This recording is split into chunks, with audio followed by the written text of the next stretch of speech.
Bonjour, je m'appelle André Héniger et je suis reconnu pour avoir dirigé la célèbre maison horlogère Rolex, incarnant la précision et le luxe suisse.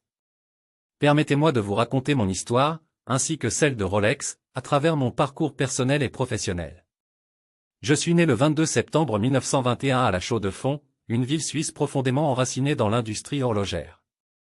Très jeune, j'ai développé une fascination pour les montres et les mécanismes délicats qui les animent. Après avoir terminé mes études, j'ai débuté ma carrière dans une entreprise horlogère locale, où j'ai acquis une compréhension approfondie de la gestion et du marketing des produits de luxe. Mon destin a pris un tournant décisif en 1948 lorsque j'ai rejoint Rolex, une entreprise fondée en 1905 par Hans Wilsdorf et Alfred Davis.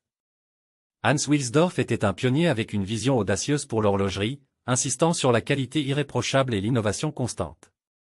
Au départ, j'ai eu le privilège de travailler directement avec lui, absorbant sa philosophie et ses aspirations pour Rolex. En 1963, après le décès de Hans Wilsdorf, j'ai été nommé directeur général de Rolex. C'était une période cruciale, car je devais non seulement maintenir les standards de qualité élevés établis par Wilsdorf, mais aussi conduire l'entreprise vers de nouvelles frontières d'innovation.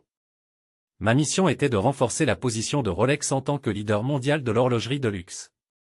Sous ma direction, Rolex a lancé de nombreuses innovations qui ont marqué l'industrie. En 1967, nous avons introduit la Rolex Oyster Perpetual Sea-Dweller, une montre révolutionnaire conçue pour les plongeurs professionnels, capable de résister à des pressions extrêmes et dotée d'une valve de décompression à hélium. Cette avancée a établi de nouvelles normes en matière de résistance à l'eau et de durabilité.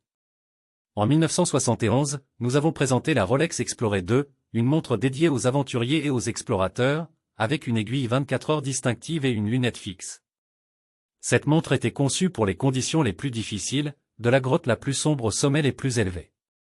Ces innovations, parmi tant d'autres, ont solidifié la réputation de Rolex comme pionnier de l'horlogerie de précision. Au-delà des produits, j'ai également renforcé l'engagement de Rolex envers la responsabilité sociale.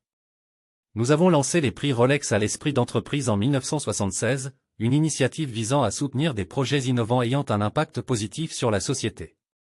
Ce programme a permis de récompenser des visionnaires et des pionniers dans divers domaines, de l'exploration scientifique à la conservation de l'environnement. Ma gestion de Rolex ne se limitait pas seulement à l'innovation technique. J'ai toujours cru en l'importance de préserver l'héritage et les valeurs fondamentales de la marque.